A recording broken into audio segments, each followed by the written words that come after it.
मेढा वनपरिक्षेत्रातून खैराच्या हजारो वृक्षांची कत्ल, वन विभागाची डोळेझाक, वनाधिकारी व कर्मचाऱ्यांकडूनच वृक्षतोडीला अभय।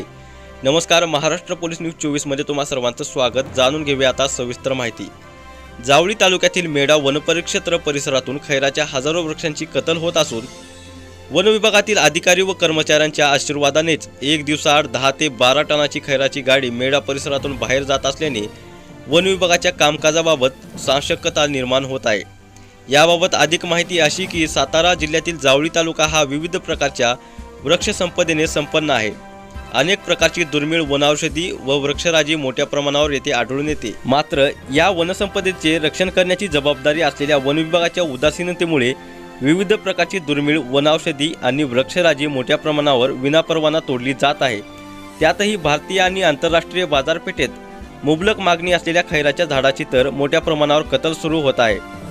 वन विभागाला माहिती देऊनही त्यांच्या जबाबदार अधिकाऱ्यांकडून बेजबाबदारपणाचे वर्तणूक होताना दिसून येत आहे। अक्षरशः दर 2 दिवसातून 10 ते 12 टनाची गाडी जावळी खोऱ्यातून बाहेर निर्यात होत असते। संबंधित वृक्ष तस्करांना विचारले असता वनरक्षकांपासून सहाय्यक उपवनरक्षकांपर्यंत आम्ही हप्ते पोच करतो, त्यामुळेच बिनदिक्तपणे आम्ही खैराची झाडे तोडून पाठवतो अशी उत्तरे मिळत आहेत।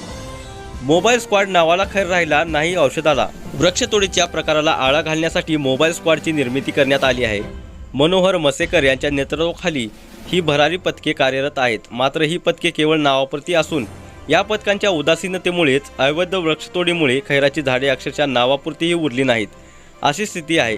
त्यामुळेच या प्रकरणाची सखोल चौकशी करून दोषींवर निलंबनाची कार्यवाही करावी अशी मागणी परिसरातून होत आहे। अशाच नवीन अपडेट्ससाठी आता सबस्क्राईब करा महाराष्ट्र पोलीस न्यूज 24 या न्यूज चॅनलला। व्हिडिओ आवडला असेल तर लाईक, शेअर आणि कमेंट करायला विसरू नका। धन्यवाद।